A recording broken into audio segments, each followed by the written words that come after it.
Hi everybody, I just wanted to give you a quick discussion on the different parts of the outline so that you can listen to it if you'd like to and then compare it to what you have on your outline just to make sure that you have all the right components. So let's start with the introduction paragraph, which I think for people is probably the toughest part. I recommend starting with a general statement. General statement would just be something very broad about the very broad topic of our essay, which, being that it's do the ends justify the means with presidential decisions, it should probably be some major statement about decisions made by people in general or made by leaders, how decisions are tough, how decisions have consequences and really need to be thought out before they are made. Remembering that this is a funnel. So then we're going to get a little more specific as we move into the topic statement, which is more specifically about our topic of presidents. So again, here you could say presidents in particular.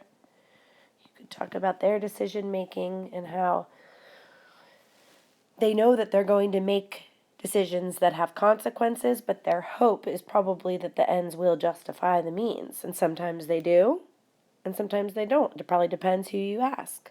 Different people have different opinions, especially when it comes to presidents.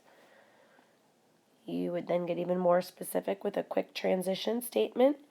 Maybe you want to mention that there are 3 presidents in history that made particularly difficult decisions that really affected and a large group of people, and that did in fact have consequences. And you're ready then for your thesis. In your thesis statement, there was an example one in the introductory handout on blended schools, but your thesis basically needs to state each president here, Jefferson, Jackson, and Washington, and put them in whichever order you're going to discuss them in your body paragraphs. And for each one, whether the ends justified the means with their decision. However, you don't need to describe what their decision was yet. You just need to say that each of them made decisions and tell me for each one whether the ends justified the means or not. So that's your first paragraph. That's just one paragraph. Your second paragraph is body paragraph number 1. And let's say you're going to start, let's say in your thesis, Washington came first, and you're going to start with Washington. You would introduce Washington in this topic sentence. You would say the actual decision that he made. Let's say it was to end the Whiskey Rebellion. And you would tell me whether the ends, in your opinion, but don't say I, whether the ends justified the means. Remembering that the ends justify the means that the way that his decision turned out, whether or not the Whiskey Rebellion ended or not, that result was worth the consequences or the controversial things or just the steps that president had to go through to get to that result.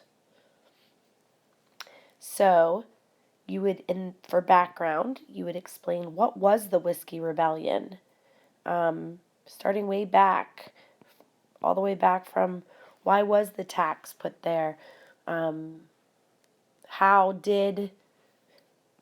why did they put the tax to begin with, whose idea was it, what was it to pay for, who did it anger, why did it anger them, what did they do when it angered them, how did they riot, and then you get into the fact that the riots needed to be ended according to Washington, and you are moving into your means. Your means are how he went about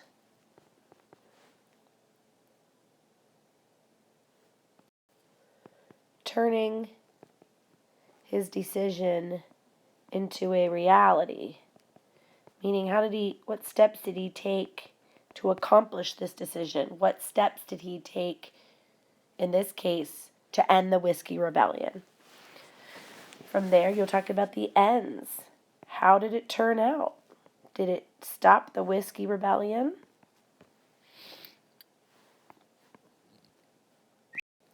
Here comes the argument.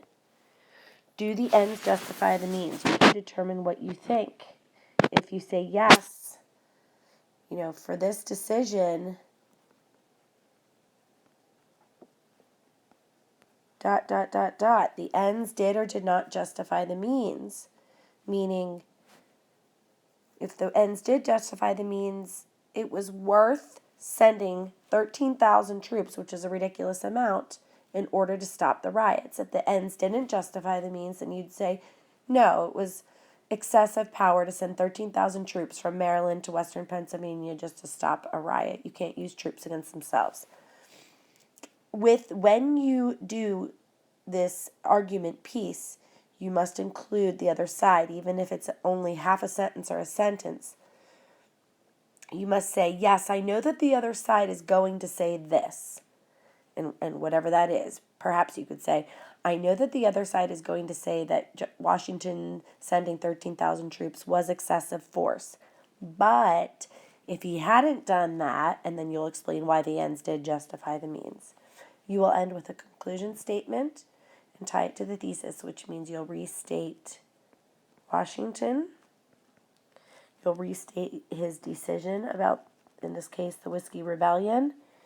And you will restate your opinion as to whether the ends justified the means, but do it differently than you did in your introduction or your topic sentence, because in this one, when you restate these things, you're going to also want to make it sound like you're bringing the topic about Washington to a close.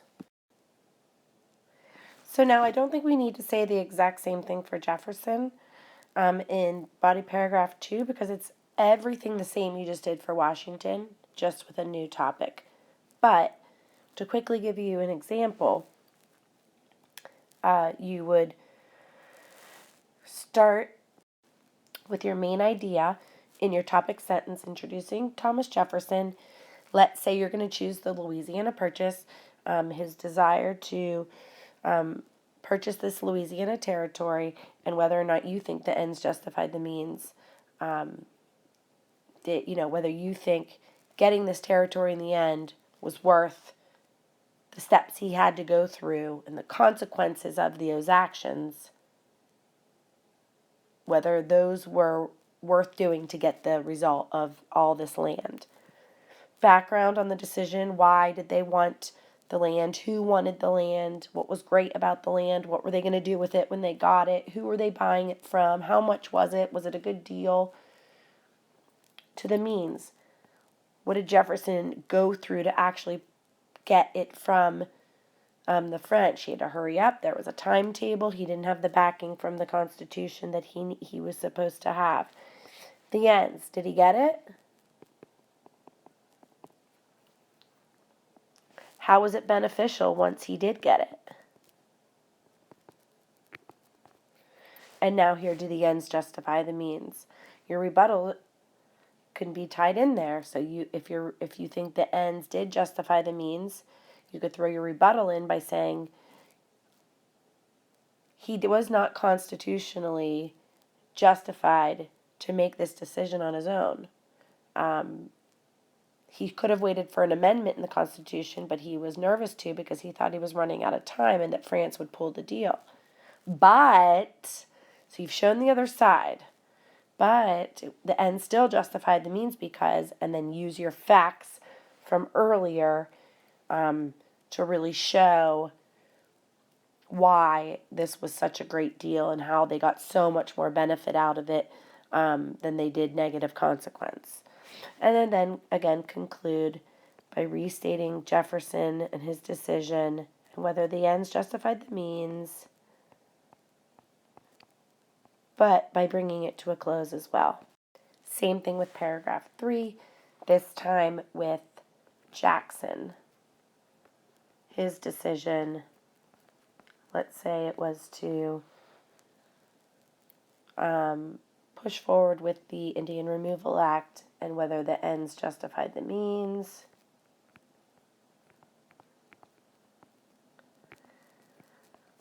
Describe the background on the decision, like what were the circumstances for the Indian Removal Act, like where were the Indians, who wanted their land,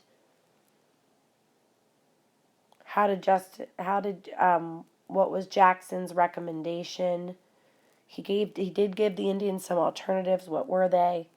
How many people did he move? From what tribes did he move them, and where did he relocate them?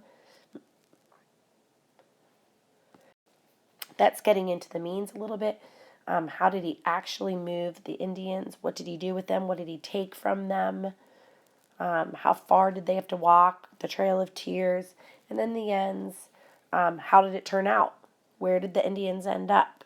Did Jackson get all the land he was looking for? What did the settlers use it for? What benefits did the settlers use it for? What was the life like for the Indians in their new locations? And then again, of course, do the ends justify the means, and including a rebuttal and a conclusion. Now, in your conclusion paragraph, the very first thing you need to do is restate your thesis, just like you did at the end of the introduction paragraph, but using slightly different wording. I also recommend using a transition to show you're concluding at the beginning of this paragraph, like in conclusion. After that, you're going to summarize briefly in a sentence or two, briefly, George Washington's decision and how it turned out, Jefferson's decision, how it turned out, Jackson's and how his turned out, and then the so what.